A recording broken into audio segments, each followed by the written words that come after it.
Bismillahirrahmanirrahim. Assalamualaikum warahmatullahi wabarakatuh. Kembali bersama saya Dr. Rado Yendra. Tentunya kita terus mengabdi pada bangsa dan negara dengan menghasilkan karya-karya untuk mencerdaskan atau memandirikan riset mahasiswa Indonesia. Pengabdian masyarakat seperti yang kita sampaikan sebelumnya bahwa kita tahun 2025 Rado Institute akan menggeser pengabdian masyarakat kepada penjelasan-penjelasan sederhana tentang coding-coding pemrograman komputer untuk mendukung agar model-model peluang dapat dilakukan. Nah, setelah pada sesi pertama kita telah melihat bahwa suatu coding pemrograman untuk mengesti parameter yang didahulukan dengan memberikan library statspo, lalu kita berikan coding pemrograman untuk log likelihood, lalu kita akan mengestimasi parameter dengan menggunakan MLE, maximum likelihood estimation. Oke? Nah, pada saat ini kita akan melanjutkan untuk sesi kedua, kita akan melaksanakan uji kebaikan model atau yang sering dikenal sebagai good fitness of test. Oke? Goodness of fit test. Nah, kita telah melihat data yang diberikan. Nah, seperti data yang diberikan, itu dapat Anda lihat sendiri pada set sebelah. Dari data itu telah kita bahas mengenai bagaimana mengestimasi parameter sebelumnya. Nah, pada saat ini kita akan coba melaksanakan uji kebaikan model dengan menggunakan teknik grafik yang kita sering kenal dengan istilah density plot dan kumulatif plot. Bahan-bahan yang diperlukan adalah adanya suatu nilai XI. XI itu adalah barisan bilangan dari 0 sampai 2 kali maksimum data. Dari 0 hingga melompat ke 0,01. Itu Anda lihat XI. Lalu kita perlukan XX, sort X. XX itu sort X mengurutkan data dari kecil ke besar. Lalu ada II adalah bilangan 1 sampai banyaknya data. Lalu ada kumulatif hampiran dengan rumus I kurang 0,5 per N. N itu banyaknya data. Lalu kita mulai dengan melakukan pembahasan density plot. Jadi kalau density plot, Anda lihat di situ ada coding his itu histogram. Artinya di situ adalah bagaimana histogram data itu dapat ditangkap atau di-capture oleh fungsi densitas. Fungsi densitas dalam hal ini kalau kita lihat namanya di situ adalah fungsi densitasnya FRK2 kecil. Ada lines FRK. Dan kumulatif plot kita akan coba menangkap plot hampiran FF besar dengan kumulatif model yaitu FRK2 besar.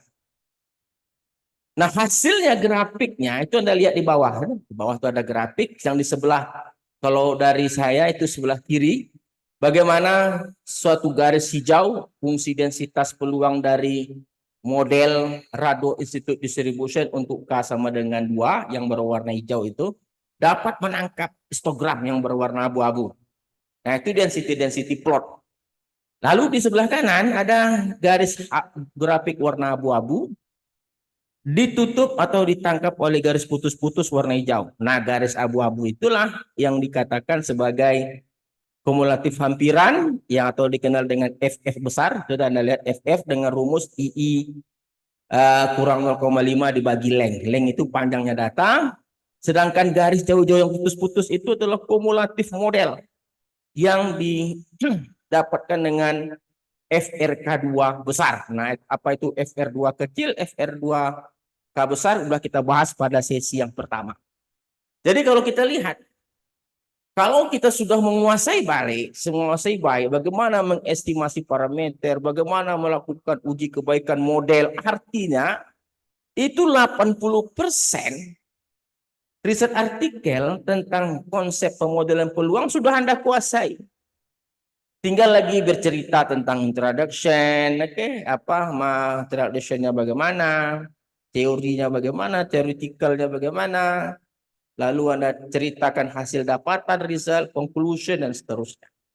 Metodenya juga data. Jadi kalau kita lihat, apa yang kita lakukan pada pengabdian masyarakat kali ini sangat baik sekali, terinci, lebih sederhana tentunya dalam pemahaman. Jadi mahasiswa cukup mengetik ulang saja. Anda ketik ulang apa yang Anda lihat di layar ini. Anda ketik, lihat baik-baik, lalu Anda run sendiri, akan menghasilkan grafik yang di bawah yang Anda lihat itu. Density plot dan kumulatif plot. Semoga ini dapat bermanfaat bagi mahasiswa kita. Rado Institute seperti biasa akan terus bersemangat menghasilkan inovasi-inovasi baru untuk terus mendukung kemandirian riset-riset mahasiswa Indonesia.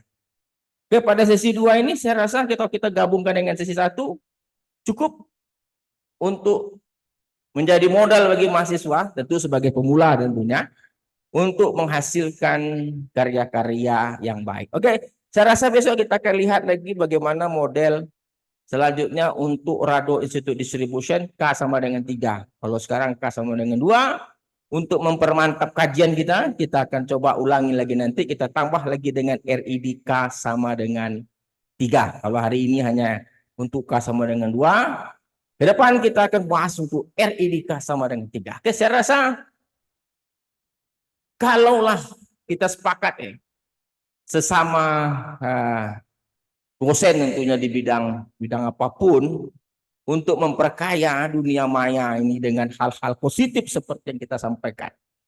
Ada satu yang kita coba pikirkan bersama adalah semakin banyaknya literasi-literasi ini dapat diupload di dunia maya, maka mahasiswa mungkin dapat tercerahkan dengan berbagai literasi-literasi yang baik untuk dapat mereka adopsi, untuk mereka lihat contoh, dan akhirnya mereka dapat mandiri dalam melaksanakan riset. Oke, saya rasa Rado Institute dan Rado Yendra undur diri dulu. Kita akan jumpa lagi pada sesi berikutnya. Bismillahirrahmanirrahim. Assalamualaikum warahmatullahi wabarakatuh.